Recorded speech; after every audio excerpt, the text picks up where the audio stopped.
I'm pleased to present today's seminar, the second in our Welcoming Series and County Series, in our Welcoming Cities and County Series, and co-hosted with Welcoming America. Immigrants Wanted, Smart Strategies for Welcoming Communities and Regional Growth. I'm delighted to welcome today's guests who join us virtually from the cities of Botkyrka, Sweden, and St. Louis, Missouri, the United States, to share their success.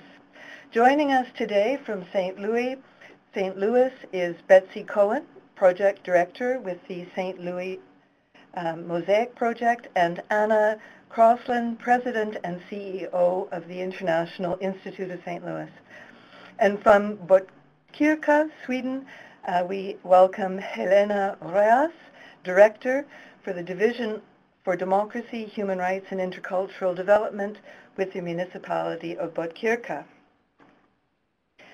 Please join me in welcoming as our first presenters from St. Louis, Betsy Cohen and Anna Crosland, who will share their story about the Mosaic Project, an ambitious plan to transform the St. Louis region into the fastest growing region for immigration by 2020 through immigrant recruitment, integration, and community engagement. Hello, Betsy. Hello, Anna. The podium is yours. Hello, this is Anna Crosland, and I'm going to begin the presentation. One of the things that we really want to, at least initially, talk just a moment about is the history, so that people understand where St. Louis is located and how we came about where we are at this point. While there's a lot of data here, I'm not going to go through it. Let me just say that St. Louis is in the heart of the United States. Our heyday in some ways was, in fact, in the 1800s, when the major way to be able to get into Middle America was up the Mississippi River, and we were the most major city then along that transportation route into the heartland of America. But over the years, our population has declined. Today, while at one point we had 50% of our population being immigrants, today the St. Louis region only has about 4.5% foreign-born. The St. Louis Mosaic itself, its mission is to be the fastest growing area for immigrants by 2020. We clearly have a goal, and our reason, why we want to do that, it has to do with high economic impact and cultural value. But we didn't get to that statement at the beginning. We worked through that through a process. And how did it all come about? Well, it really was a sense of urgency. There were people here in St. Louis that realized that something needed to be done to be able to help shift what was happening in St. Louis. We were suffering from many of the same kinds of issues that other Rust Belt cities, declining manufacturing cities in the United States had.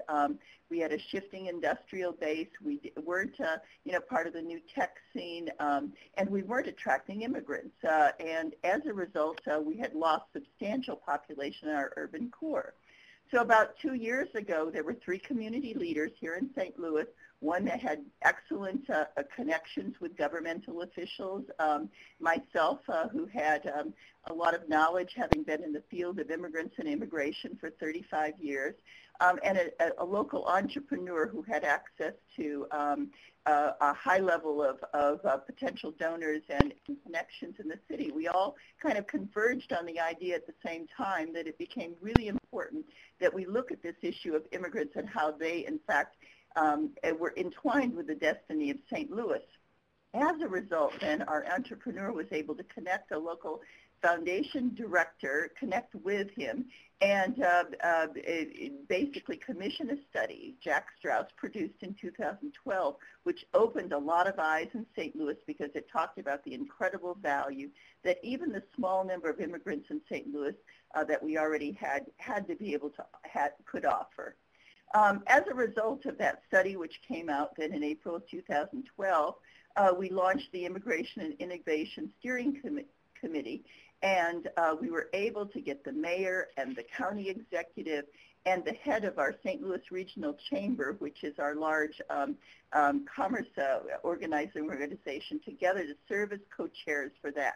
It was a high-level committee. It included senior representatives from higher education, business, and major non-for-profit institutions in the community who all got it once that study was published. And as a result of that, also then the St. Louis County entity had such belief that this was an important, in fact, an imperative for our community, that they were willing to contribute funding to the operation, so that in March of 2013, we were able to actually hire a project director and staff and office to be able to forward this initiative. So at this point, I want to turn the program over to Betsy Cohen, who is now our fearless leader in terms of being that project director, and who has, in just a few short months, made incredible progress toward actually operationalizing our mission and our goals. So we've had 3 stages in the last 6 months that have really elevated the St. Louis region toward the goals that Anna mentioned. The first has been community and immigrant engagement. Most noteworthy has been our Mosaic ambassadors. And when we announced that we wanted people in the community to become part of a welcoming connection, I thought we might get 50. As of today, we have 220 people, some that are native-born, some are foreign-born, who all have signed on to be Mosaic ambassadors. And as ambassadors, they're asked to do 6 things, several of which are sharing material about the St. Louis Mosaic Project and why we believe we need to increase the number of foreign-born in our region. They're asked to visit 3 restaurants owned by international owners in the region. They're asked to invite someone they know who is foreign-born to their home for dinner or out for coffee. And they're also asked to visit the International Institute, led by Anna Crosland, that serves over 7,000 immigrants a year. So we're engaging a whole community of people who want to share the message. Secondly, we are launching the Professional Connector Program.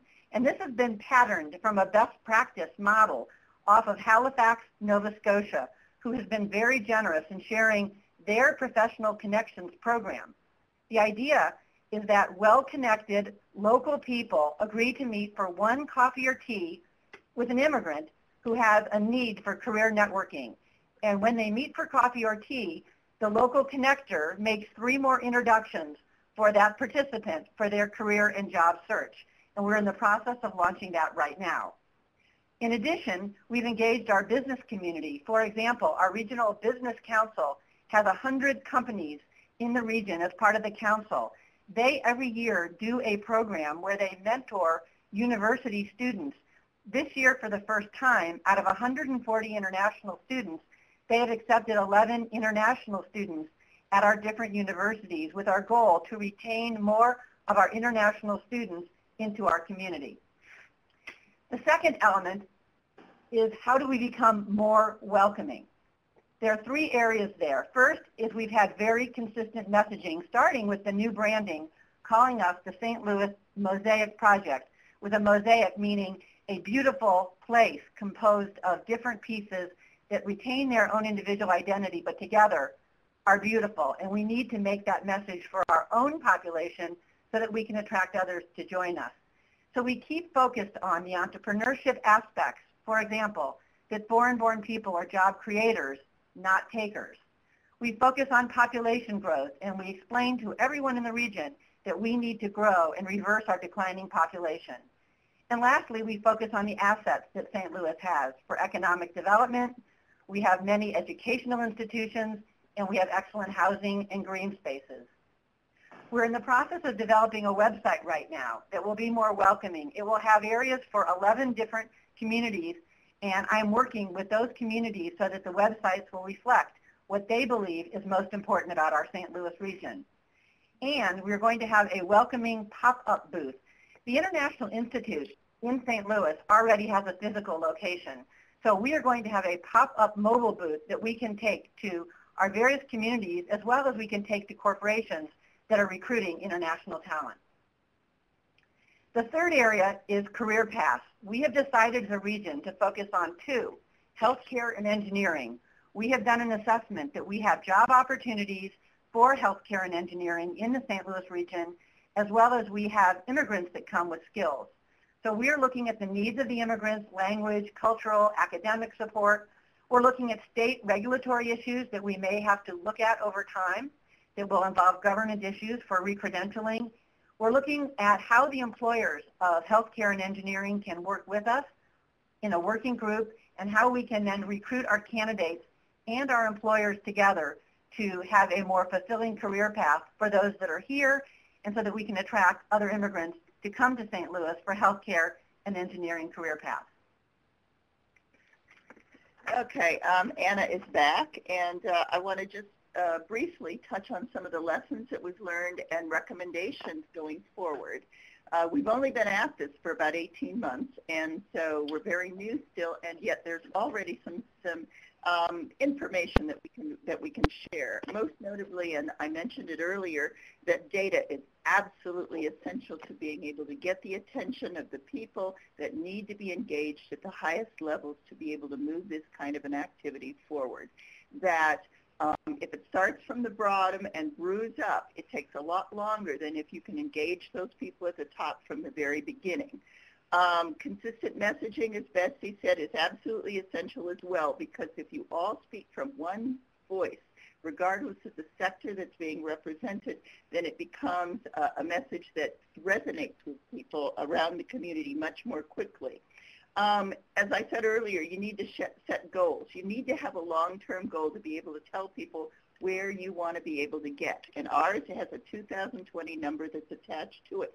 But you also want to have short-term annual goals so that individuals feel like there's attainment that's occurring, and you can celebrate each of those goals. It's also a great opportunity then to be able to keep the media engaged in what's happening, so that there's constant attention to your activity and excitement about it. Third, you really want to be able to secure funding for your initiative. And you can do that, I believe, if you have the right story to tell. And the story is all about economics. It's about how do you move your community forward by this initiative. And if you can sell that with the right data, then I think you can get the funding and you can be able to really move the initiative, because you need the staffing to be able to do it by volunteerism. It just takes too long. And there are all the other issues that Betsy is talking about in terms of technology and website development, etc.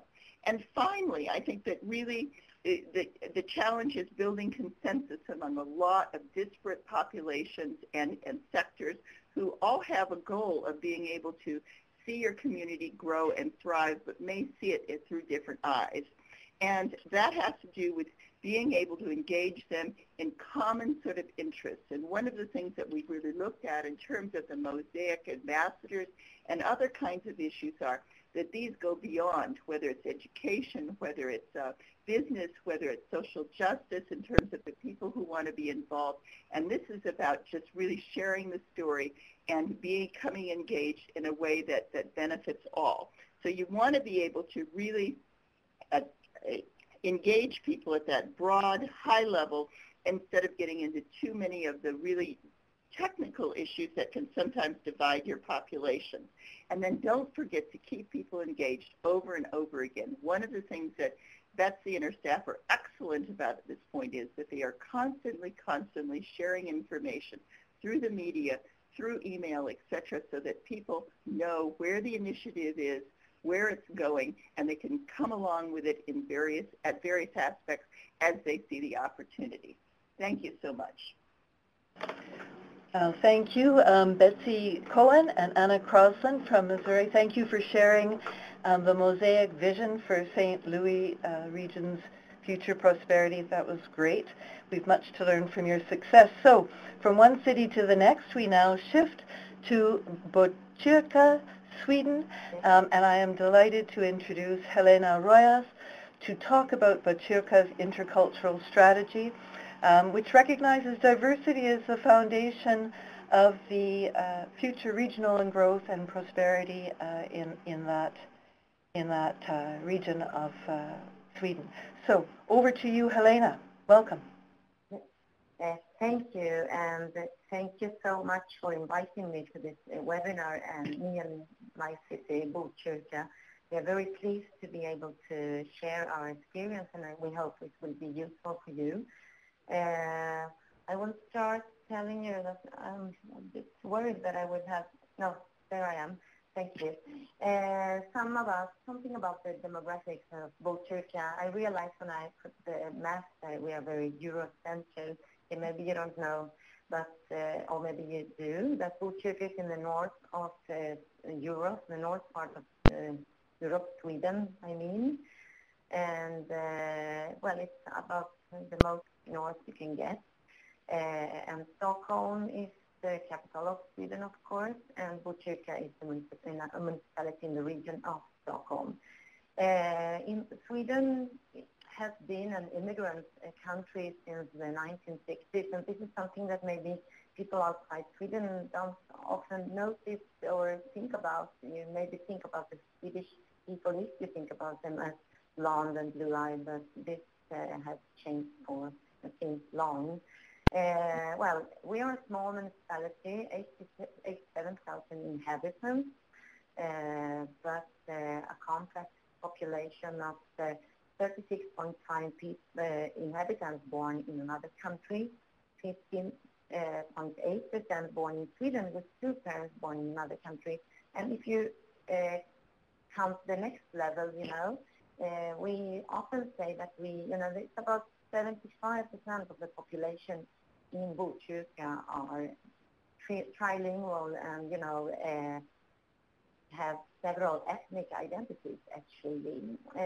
We have 162 nationalities out of, well, I think it's 119 in the world. And one considerable part of our population have Middle East origin. Why we talk about this is because this is one of the main stereotypes and prejudge, the groups that are most, have the stereotypes about them and that they limit their lives, you could say, of course.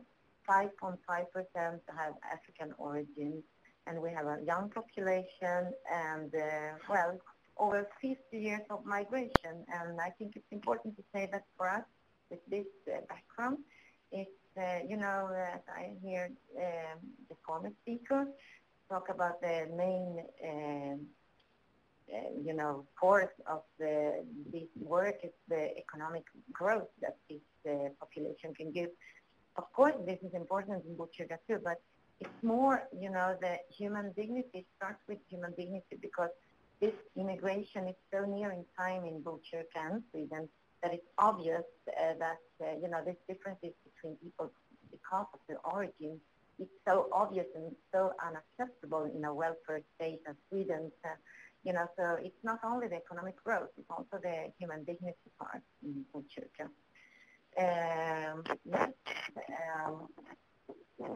Change the slide here. It's a little slow here. Did you change? Let me help you. There we are. Yes. Yeah, okay. The greatest asset, as I have told you, start to tell you, is that we have most of Botkyrka's young people are trilingual, but it's also that we are a small municipality, but we are also Sweden's leading city on interculturality. We are the ones that had put this on the national debate. Being part of the Stockholm region, even if we're small, this is, we have listened to say very much. Our young population, the average age of 37 years, makes us one of the youngest municipalities in Sweden.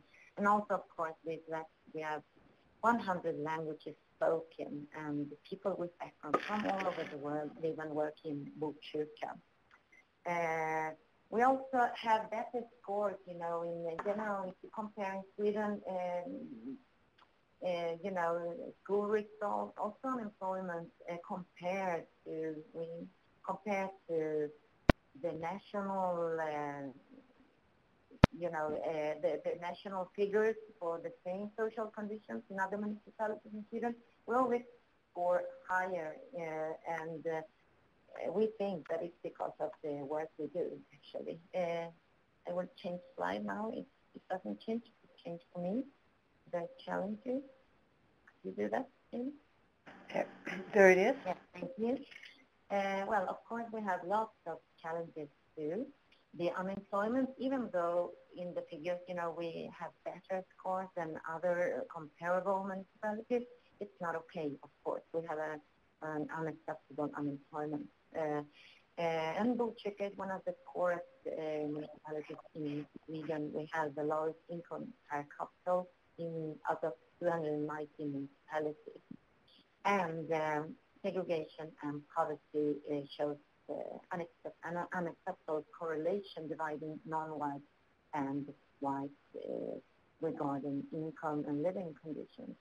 And this is part of, this perception that I told you at the start here, what Swedishness is or what a Swedish person looks like and behaves. This is a big challenge that we handle all the time. And there's also, from the people born and raised in Sweden, with immigrant background, it's also, it's just social, some things happen that are, socially not stabilizing, but the opposite, about not feeling accepted as Swedish just because of your looks and because people have ideas on who you are. Now I've changed slide again. I don't know if that's what's shown. There we are. Yes, thank you. Well, we have some steering policies in the municipality. These are also policies that we also are exporting to other Swedish cities. And so we are quite proud of that, even though we always say that we have lots of things, challenges to do, but we think we have the right direction. We have an intercultural strategy that was set by the Municipal Council in 2010. We have a strategy for democracy and participation and the equal access power, and this is in a process of being renewed right now. And we also have the steering, within our municipality of annual and 3-year political goals defined that by the Municipal Council and Committee in charge of putting this way of thinking in our day-to-day service to the system. Now I think slide again. Something happens. Oh, yeah. Thank you. We have some structures to support our intercultural strategy and for democracy. We have since 2003 an autonomous youth council with representatives between 13 and 23 years. This is financed by the municipality and technically supported by some civil service within the municipality, but the youth council decides themselves which parts of the municipal work that we want to have an impact on from year to year. So we decide from one year to another which kind of impact we want to do, and the municipal departments and committees are expected to meet them, in this and appreciate that we try to give them that perspective. And this works better in some and more different in different departments and committees, of course. And then we have a very developed, or quite developed, cooperation between the municipal head office where I work and other departments within the municipality. It's difficult with a quick presentation like this to tell about the Swedish, welfare state structure, because the municipalities in Sweden actually are very strong and have very, quite a lot of resources. We have the anti-rumor network that was imported from Barcelona that I think you had in the former webinar, a campaign to stop rumors and stereotypes using facts followed by an open debate. That means that we gather rumors and then we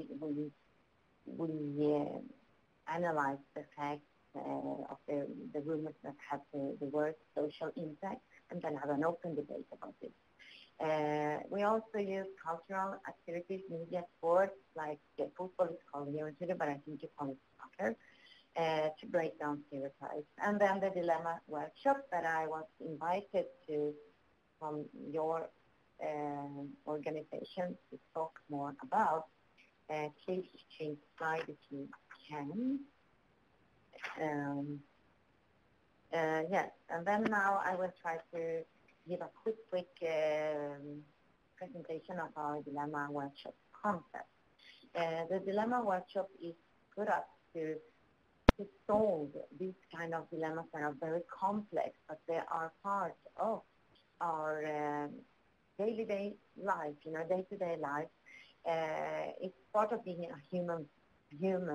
To live is quite complex, but when there are ethnical, components, you sometimes think that this is more difficult to solve. Sometimes it is. Sometimes it's only to think about that human beings are different. The dilemma concept, I will tell you some examples of that in some moments.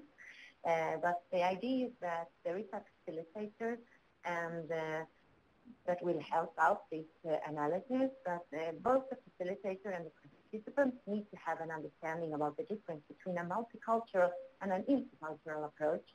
That is, very shortly, take the steps from coexistence to cooperation. In the end of my presentation, I have a link to the Intercultural Cities where they explain the steps from multicultural to intercultural. So please look at that after this webinar, and you will understand it more. The key challenge of the workshop is to identify and start solving intercultural dilemmas. This is necessary to do this. It's necessary to create a trusting environment. Otherwise, people will not dare to share the things that they maybe did wrong or they don't know how to do right.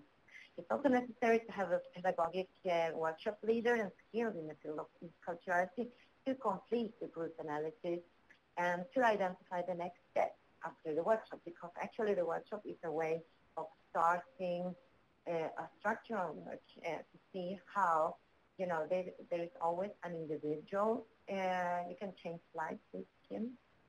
There is always an individual. No, in the other way. Oh, sorry. Oh, yeah. Problem solving? No. Okay, it's okay. The problem solving part of the dilemma is that there's always an individual responsibility by the employee. There's always also a structural responsibility by the municipal administration or the organization. And there's always a short-term solution, a good enough solution, but it always needs to be in relation to an identified goal or strategy. Otherwise, you will not take any steps forward for, finding the real solution. And the long-term sustainable solution, you can identify the long-term solution, what you wish, but you have to identify the first step to achieve that long-term solution. So the next slide now is the lesson, the examples on the dilemma home. No, the examples, that's right, you changed the slide. The examples we solved are the call to prayer. Botkyrka is the first municipality in Sweden to have accepted, to have, and it's not to accept the call to prayer from the mosque. It's actually a human right, the right of religion, but it created when our mosque wanted to do the call to prayer. This was national media in Sweden, and we collaborated with different departments, and it's difficult to explain the details of this. I could do it in another occasion, but we solved it through the dilemma workshop concept. Also easier in some way, the librarians that have a preconceived idea about boys and men from the Middle East, that they were not treating women well on equal terms, and something happened there that, created a distance between, and this, I can't go into this very detail because I don't have the time now, but there's very much to tell about every example here, but you can see that there are different parts at different levels, but the dilemma concept helps you to solve this kind of complex challenges in a very easy way. We have very good experience of this, and we have worked with the dilemma concept in all our 8 departments. Now I will go into lessons learned about our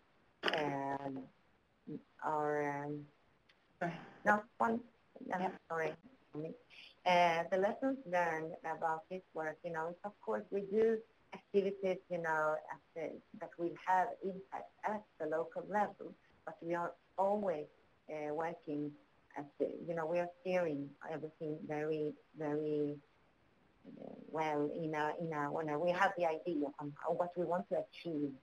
Actually, we have a political vision, what we want to achieve. It's important to define objectives, and it's very, very important to make the link from multicultural to coexistence. The coexistence means that you're happy if we don't argue with each other, but we don't cooperate. And we also, the people that are in between, that maybe want to make another choice than the choice that you expect the person from that group to make. So the intercultural is to create cooperation and understanding. So that link from multicultural to intercultural is completely central, crucial. You also have to find leadership, the political leaders, the administration, the annual hearing, and the follow-up. That are all different parts of the steering of the leadership you have to take. And also replicate the other successful good ideas, as the anti-rumor campaign that is important that we are putting here in Botkyrka, and it's creating lots of energy, and we have adapted actually the Barcelona experience to the Swedish context. I myself have the Spanish background, so it was also easy to have these conversations in Spanish and take it back. But there are several, there are people in the civil society in Sweden that are Spanish speaking that we also have used to import this, not only use. And also the dilemma workshop concept is actually about focusing on problem solving, not problem formulating problems, but solving them. This is very, very important too.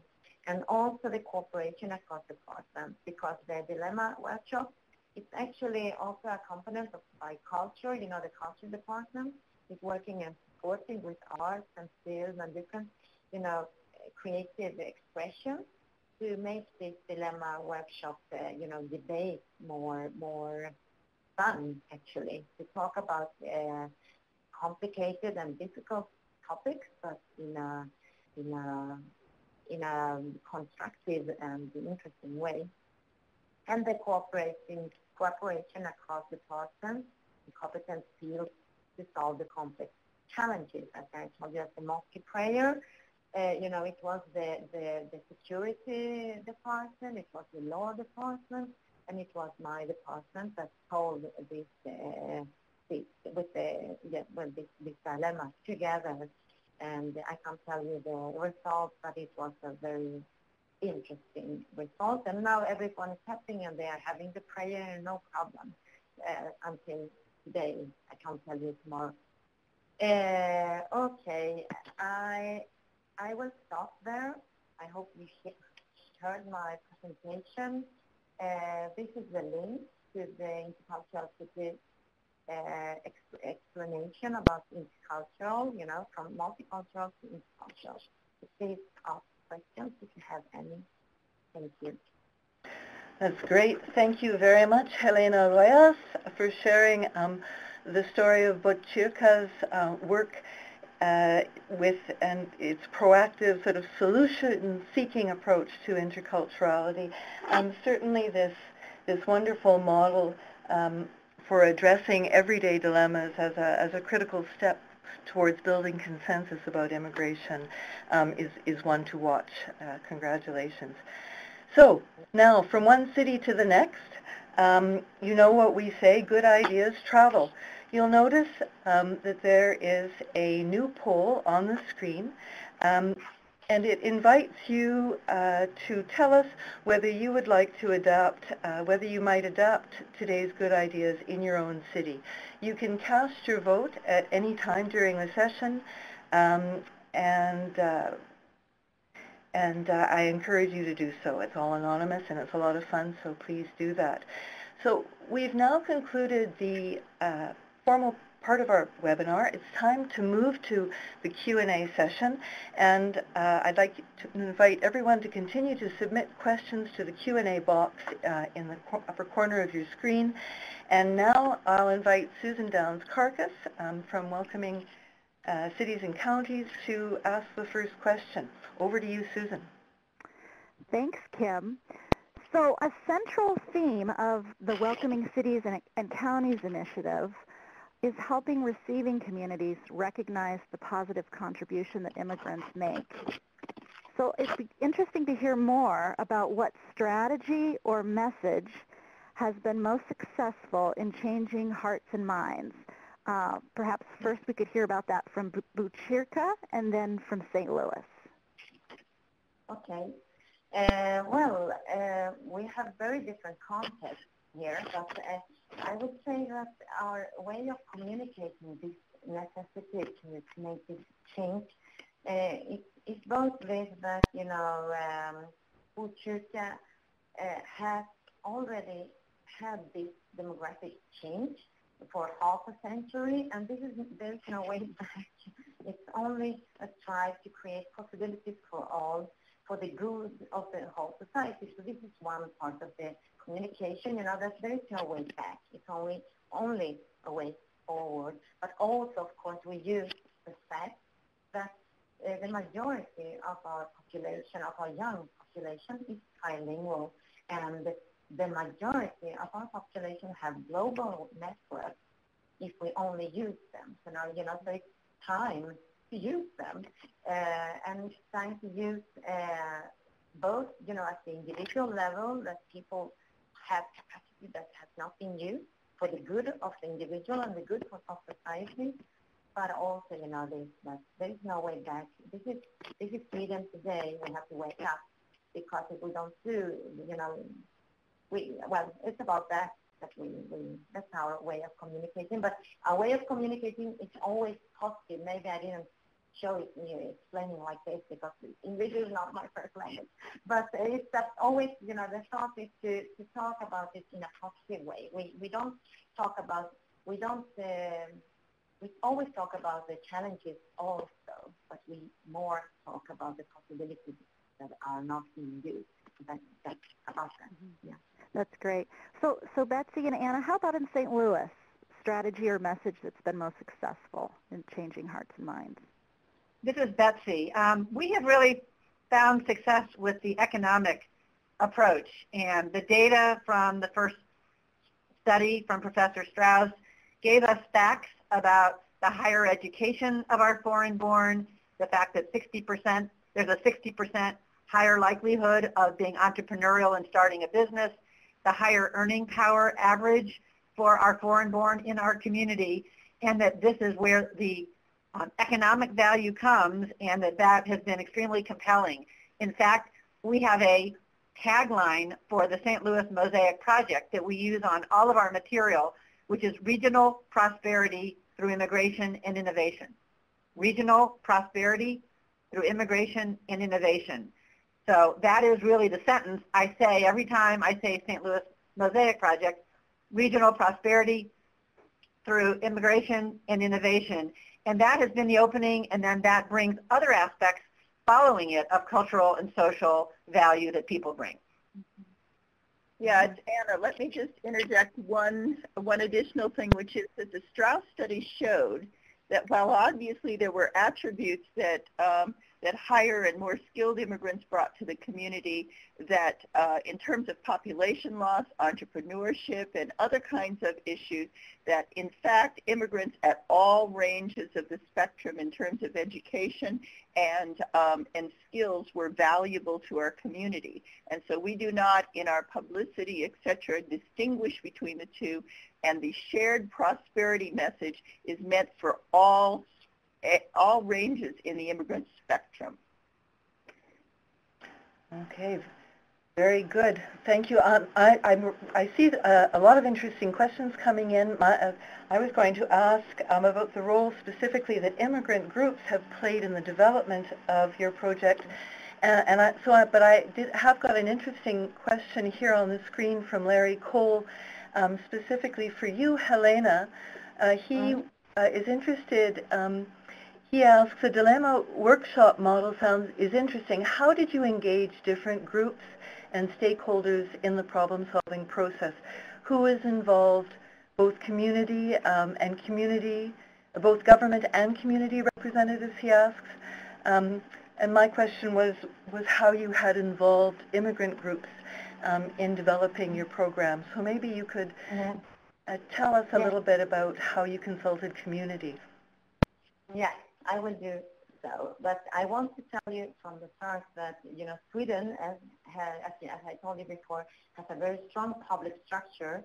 And it's not until the last years, about maybe the 5 last years, that we seriously, both more in Botkyrka and Sweden still, have started to give immigrant groups or other groups space, because this is the bad part of a strong welfare system, that we think that we can do everything by ourselves.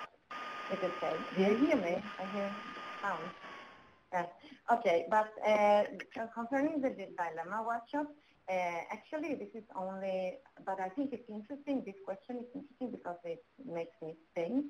Actually, we only use this in the internal, by now, but in the internal work of the municipality.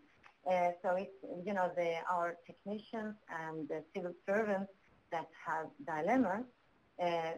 So the dilemma, the solutions actually has not been presented or to the civil society.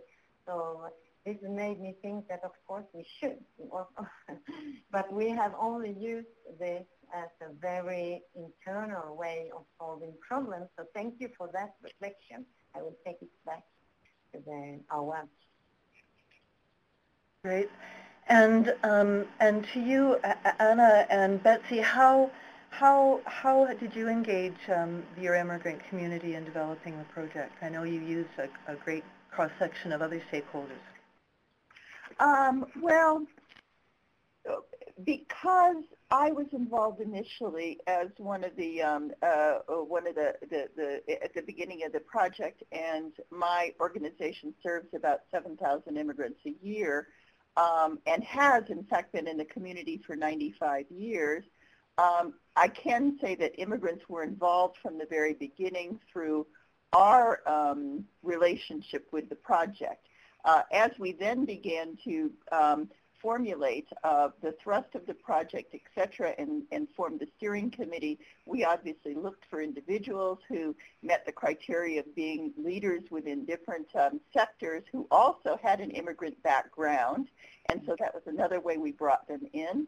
And then as we've broadened the base and developed the programs like global ambassadors, etc., there has been very much of a focus on trying to recruit immigrants within that population as well. And they are indeed involved in many of the other projects Betsy mentioned, including professional connections and different kinds of activities like that.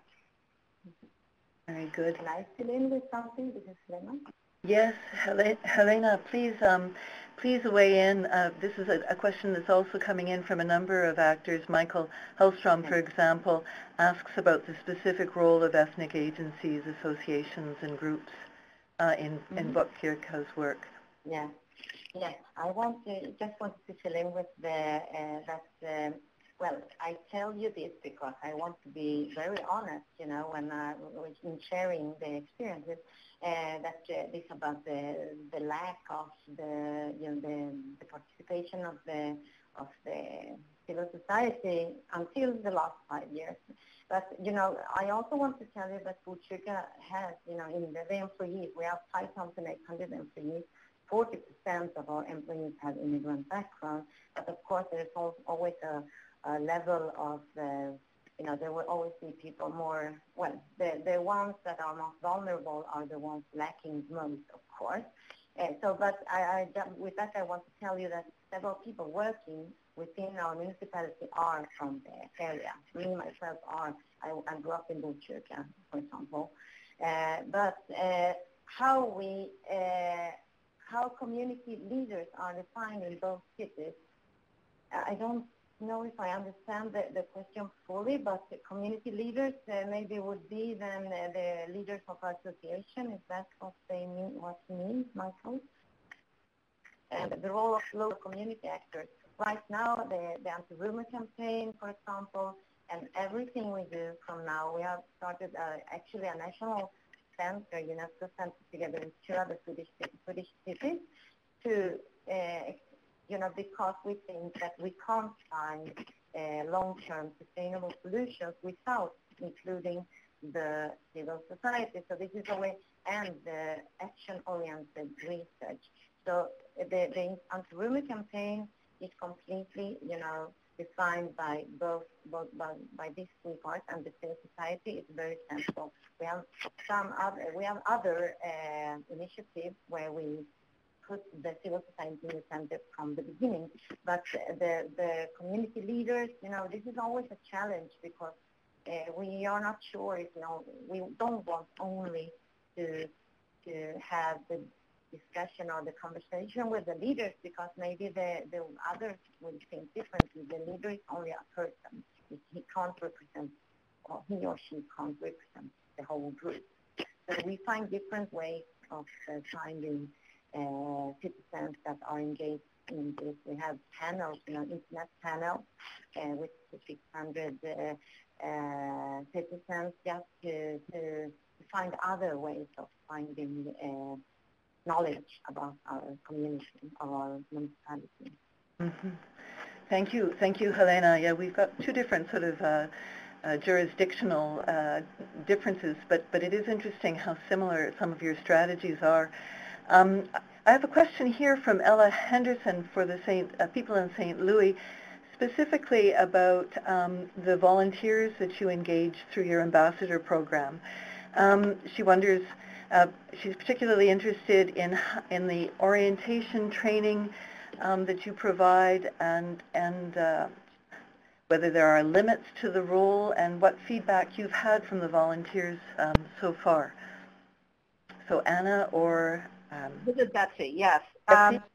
I have a 1-page flyer about the Mosaic ambassadors, and I will make sure that you have it to post with the other materials right after the call.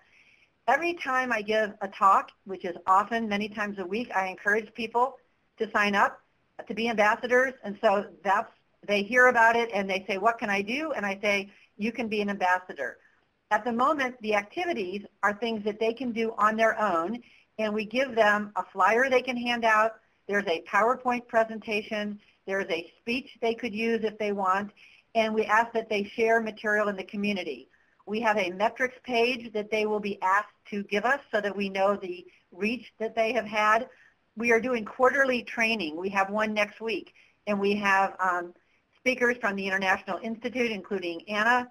We have speakers from other agencies that are servicing our immigrant population, and we actually have 2 faculty members from St. Louis University who are speaking on some of the other socio-economic aspects of immigration. So we have over 100 coming for a 2-hour training session at our facility. So I think they're getting education, they're being asked to take material out, but it's somewhat self-directed at this point, and over time I hope that they will have stronger metrics that they can report on, and we will know exactly the best ways to use the ambassadors.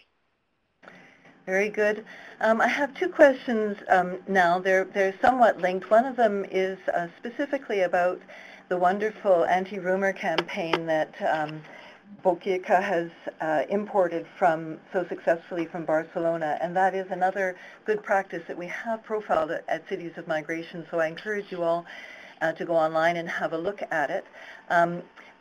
And the question that I'm going to link it to is from Renee Boo, who asks, how do you handle some of the pushback or negative responses to your campaign or towards immigrants in your communities?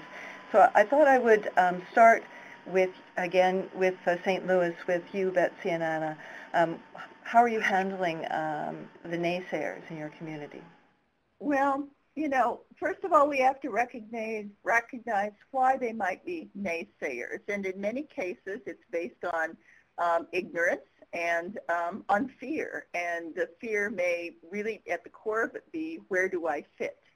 And so part of it is our message, and the message consistently being shared prosperity. And so we go back to what we said earlier, which is data.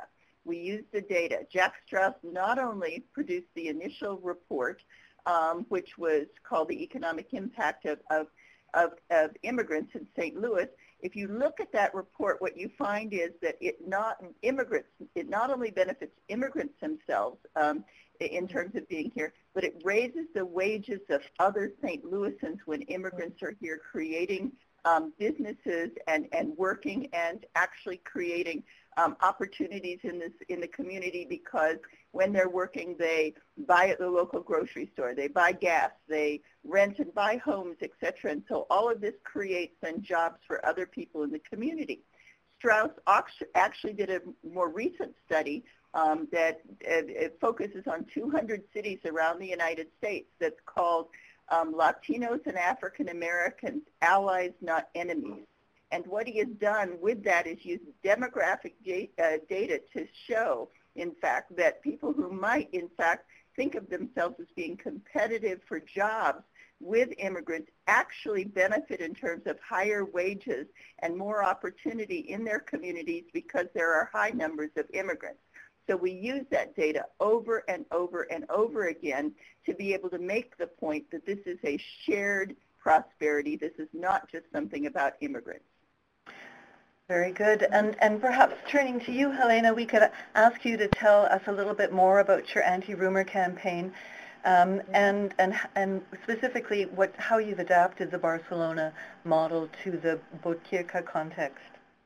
How we adapted, or what did you say? How we adapted it? Yes, yes. What it is for those who aren't familiar with it, and the how you've adapted it for Sweden.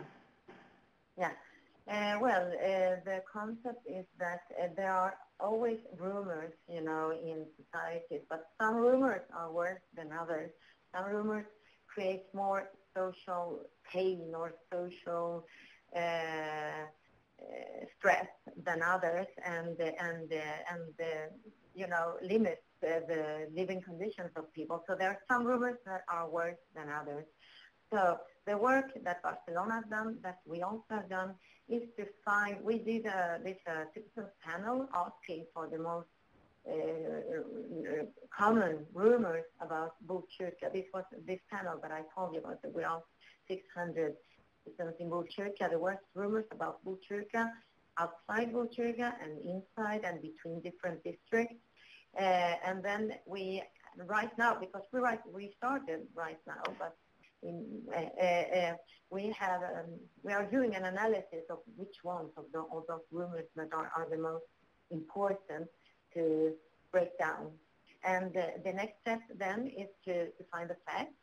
Sometimes rumors are exaggerations of truth, and sometimes rumors are false, completely false. So there are two levels. So we have to find the facts, but facts are not enough. And this is the same thing in Barcelona. Facts are never enough, because one person can see and say, no, but I have this other fact. So you have to follow that up by a debate or a creative, situation when you can talk about these rumors with the people that are actually have these rumors. And the experience from Barcelona that has done this for years now is that this makes a change. People change. And we do it through film, through different things. Young people doing films about, visiting each other, the different parts of Botkyrka with having rumors, because we have already started saying, we have this idea about your municipal part, and we have these ideas about you, and then they meet, and, so that's the idea. But the basic thing about this is that we do capacity building for anti-rumor agents. So there are anti-rumor agents, and this can be both within the civil society and within the municipal administration. So employees can become anti-rumor agents, but the most focus is on the to help out, to break down a rumor, So it's a little complex, but Botkyrka went to Barcelona to take part of one anti-rumor agent strategy building. And this is, when I told you that we use our bilingualists or trilingualists, because the people that went to do the capacity, to learn the capacity building, it was one researcher, one person with experience from the civil society, and one technician.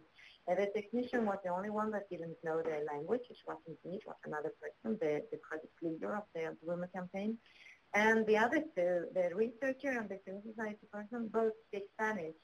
So they could take part, and understand the concept at another level, even though it was Catalan, but you speak Spanish, you understand quite well. So this was the idea. We went there, understand the concept, and then we translated it to Sweden and to Botkyrka, So we didn't do it exactly as they did, but we were inspired. And just, we had our first anti-rumor network, real anti-rumor network, when setting up, activities and everything, only last Thursday. So everything is very new. Congratulations. Congratulations. Well, we have two new and very exciting projects that we've had the honor of learning more about today. It's been a very rich session. There's a whole stream of questions here about how your work ties back to labor market strategies that we just don't have time to get to. We'll see what we can do with those questions maybe in our blog at a later time. But right now I would like to thank both Anna and Betsy in St. Louis and Helena in Botkyrka for a fascinating session. It's been wonderful. So on behalf of all of our participants, Maitree and Welcoming America, I want to thank our presenters, Betsy Cohen, Anna E. Crosland from St. Louis, and Helena Royas from Botkyrka. I'd like us all to imagine this excellent work being interpreted in our own cities, adapted by our organizations, or changing a neighborhood close to you. And we'd like to hear your stories and share more good practice. So please stay connected. Now, I always like to ask one last question of both our presenters. I don't want to miss it. I like to say, if you had to use one word and one word only to describe what makes your project so exciting or so successful, what would that be? Betsy? Engagement and regional prosperity. Anna? Well, the engagement was mine, so I'll take that one. And how about you, Helena? Well, it would be to be serious about what you're doing and stop seeing people as temporary in your community. See them as the future, and then you will be, well, yeah, that's. Brilliant. That's brilliant. Thank you so much. It's been a wonderful hour, and it's time to end the session. So the webinar recording and resources will be available at www.citiesofmigration.ca. So I encourage you all to bookmark the page and share it with your colleagues and networks. You can also visit the welcomingcities.org website to learn more about this important new idea on the U.S. immigration scene. And we do want your feedback, so please take a moment to complete the online evaluation. You can click on the link in your screen, and we will also be sending it to you in an email. Today's webinar is brought to you by Cities of Migration, a Maitree idea, and is part of a series of Welcoming Cities and Counties webinars co-hosted with Welcoming America. Maitree is a charitable foundation in Canada that promotes equity and prosperity through leadership building. Cities of Migration is led by Maitree with partners in Europe, North America, and New Zealand, and a growing network of like-minded foundations, organizations, and networks around the world. Together, we're putting good ideas to work for all of us. So thanks again. Enjoy the rest of your morning, afternoon, or evening, wherever we find you. Bonjour, adios, auf Wiedersehen. Bye now.